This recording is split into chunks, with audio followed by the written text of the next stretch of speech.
Hi, I'm Brian from Tallman Minis. I would like to show you how I paint this rich, vibrant Blood Angels army, which really helps you achieve a high quality tabletop finish. This video isn't too long, so I'll be focusing on the armour primarily, and will cover details like pouches, bolters and the different helmet colours in my next video. All the recipes for the effects shown in this video are in the description below, and if this video is of use to you, please throw me a like and leave a comment below. Let's get started. Here I have a model already primed black. I use Vallejo polyurethane black primer. Black really helps create dark shadows on a pre-built mini like this, and it saves a lot of delicate painting. It also helps to show your light sources very clearly. So take a few minutes to study the mini and pick which direction you think it would look best under a light source. I generally like to pick a source in the direction that the mini's head is facing, in this case from above and to the left. For the back of the mini, you can choose a different angle. Because you can't look at the front and back at the same time, it doesn't really matter, but I generally like to pick from the same source. First, I Preshade using a white ink. Dilute it in a ratio of 1:6. That's 1 drop of ink to 6 drops of thinner. This is a very thin paint, so you should spray it around 10 to 15 psi, so it doesn't just soak the mini in one spray. As you can see, it goes on very translucent, but it will build up from grey to a very bright white.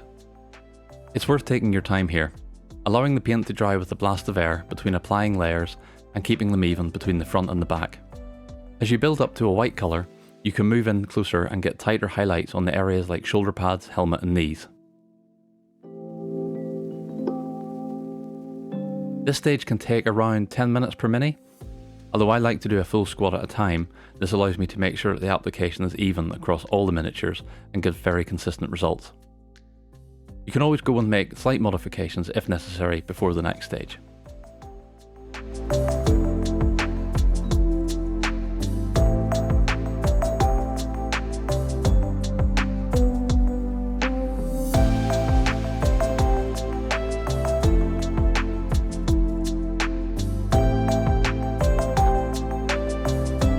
Each mini is different, and here I'm using an aggressor model to show how the shape of the bulky armour means that there will be much more of the mini left in shadow, the top half catching much more light.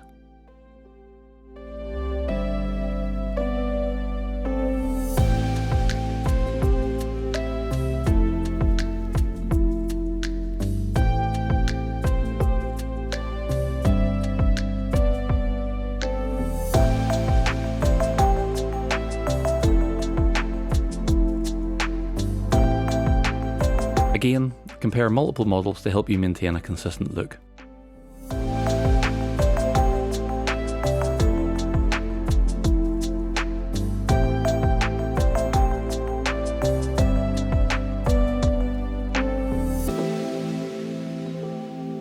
Here you can see the lower half of the model has more dark areas than say a Phobos Marine, but that's to be expected.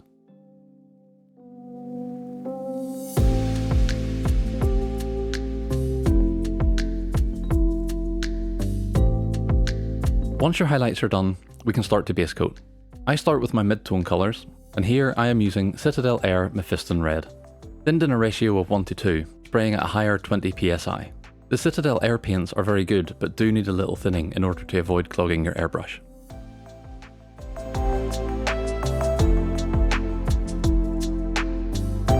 We want to cover up our white highlights as evenly as possible, apply thinly and evenly, allowing the layer to dry before moving on to the rear of the mini. It can look like the paint is really pulling on under this lighting, but don't panic. Once dry you can see it darkens down a shade and the detail is still there. Continue to get a nice even red, angling your mini to avoid the darker areas. It can be difficult to show this angling on camera, but don't worry too much if you get any in the black areas, as you can correct it at the next stage.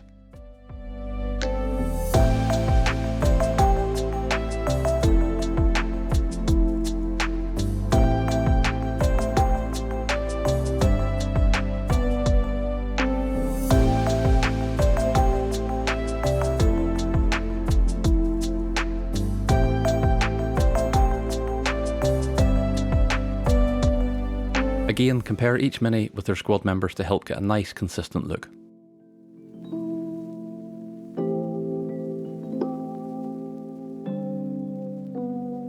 Now on an aggressor, this stage can be a little easier.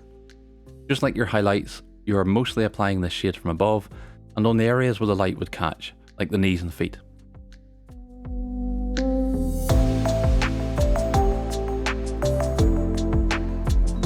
rarely need to angle these models as much at this stage.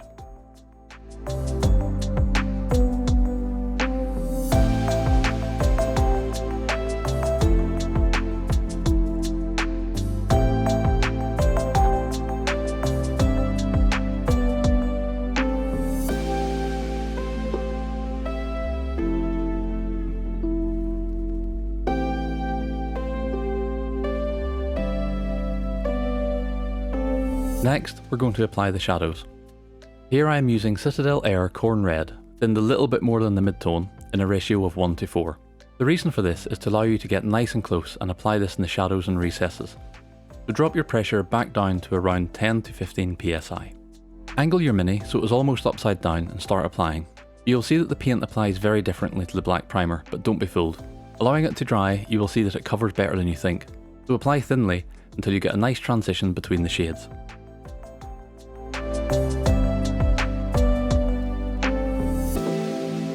Don't be afraid to get in close and personal and get Khorne Red into those recesses, for example between the arms and the chest, and under the elbows.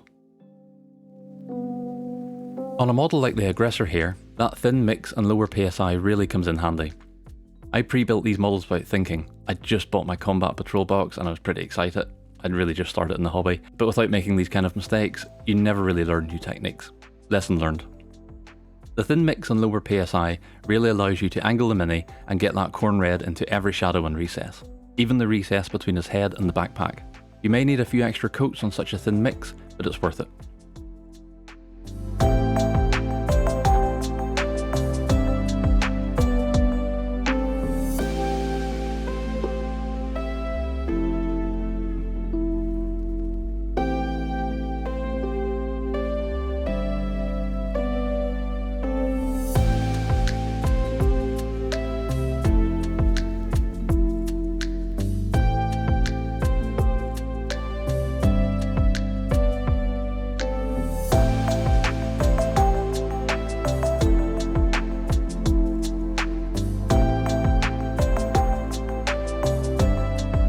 Finally, to help the armour really stand out and achieve that rich look, we need to add some spot highlights. I'm using Vallejo Game Air Bloody Red, thinned 1:1. Although you don't technically need to thin this as it's already an air paint, this will allow you to apply these highlights quite close and build them up slowly. You want to keep them as spot highlights by sharply angling the Mini to your airbrush and focus on the domed areas of the armour that would really catch and reflect the light. This also helps prevent overspill. In this case, the tops of the shoulder pads, those round nobules or whatever they are in the backpack, and perhaps the top of the knees and tips of the feet.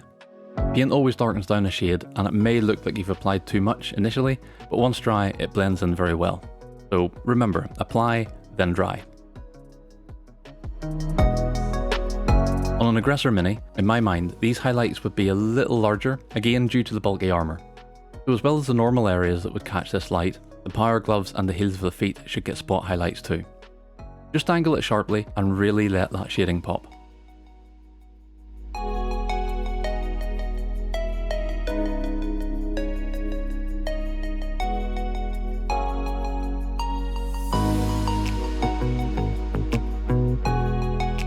Here you can see a comparison with the highlighted Mini in the left. I think it really makes a difference.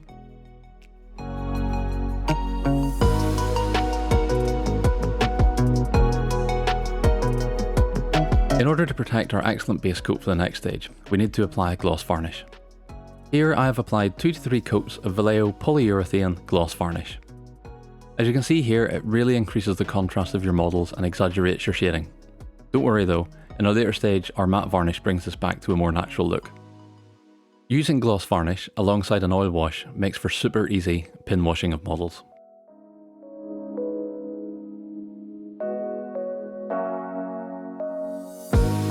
Here I am using Winton Oil, Ivory Black and Sansador Thinner. Always do this stage in a well ventilated area and wear a respirator, and always wear gloves. This thinner is odourless, but it's still an irritant to your skin and lungs, so please be careful. Mix a small blob of black into the thinner until you get a wash consistency, testing it against the side of the dish. I can make a detailed video on this if there's interest, so please let me know in the comments. But you're looking for a consistency a little bit like milk. The gloss varnish reduces the surface tension of your model, and Sansador solvent is highly viscous. This means that through capillary action, the paint should flow off your brush and into the recesses of your model. Just touch off any excess on a tissue, and then lightly touch your brush into the armour recess and watch the paint flow off until it fills that area. This is a great method for adding depth to your miniature. If you get any oil paint where you don't want it to go, just get a cotton bud, or dip your brush into some clean thinner and simply wipe it away. Personally, I quite like the messy look, as I think it adds to the greasy, grimdark battlefield look.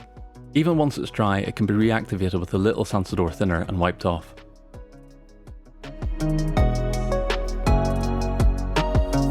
Once you've finished applying your wash, set your miniature somewhere safe to dry for 5 or 6 hours, preferably more.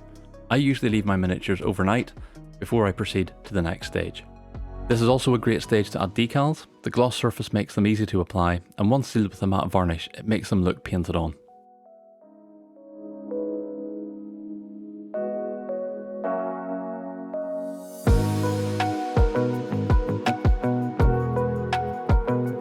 To seal the oil wash and transfers, I use AK Interactive Ultra Matte Varnish.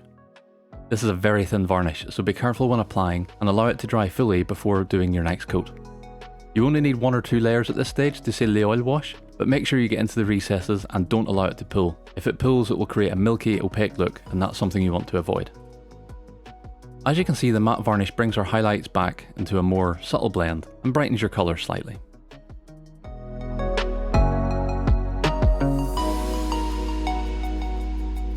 So it's at this stage I would normally start to paint in the rest of the details on the Mini, such as the bolt guns, the leather pouches and the emblems.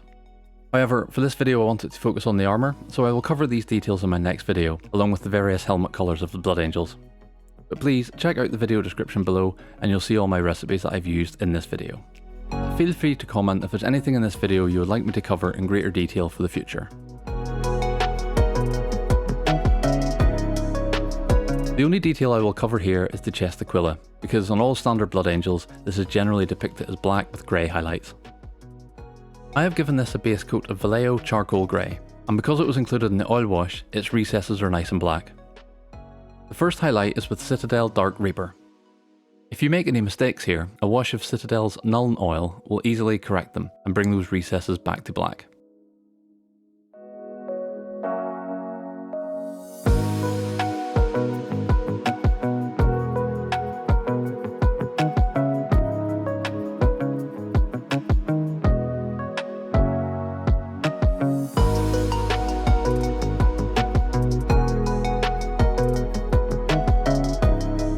Next, we take some Citadel Thunderhawk Blue. You want to give the edges of the areas painted in Dark Reaper a secondary highlight.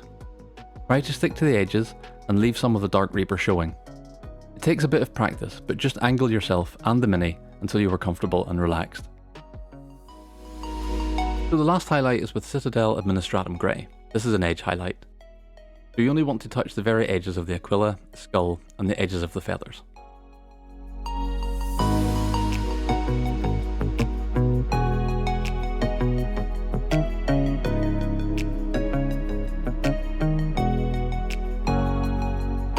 For Blood Angels, green is a great lens colour for all the colour variants that they use. First I give the lens a coat of Vallejo Opaque Black Green. Then I give the very inner part of the lens a small highlight of Vallejo Game Goblin Green. Maybe in my next video I'll be brave enough to put the famous white dot on the lenses, but I just couldn't get it on camera this time, sorry.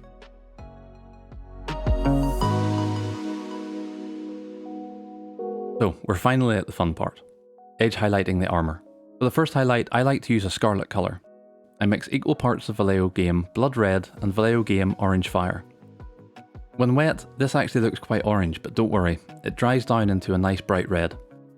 Use the edge of your brush and apply this all over the edges of the armour, even those in shadow and in Khorne Red. You should thin this mix a little, but not enough that you need to apply twice.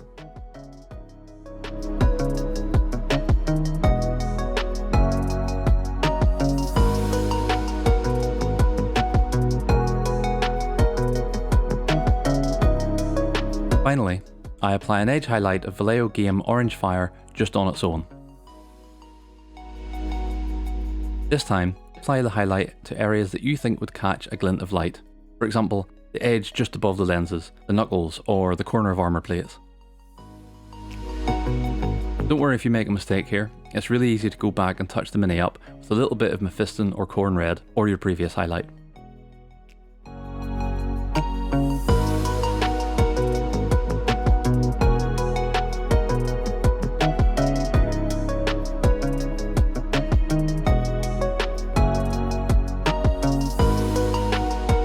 Here's an example of the same highlights applied to our aggressor model. Finally, give your mini one final coat of AK Interactive Ultramatte Varnish, and you're done.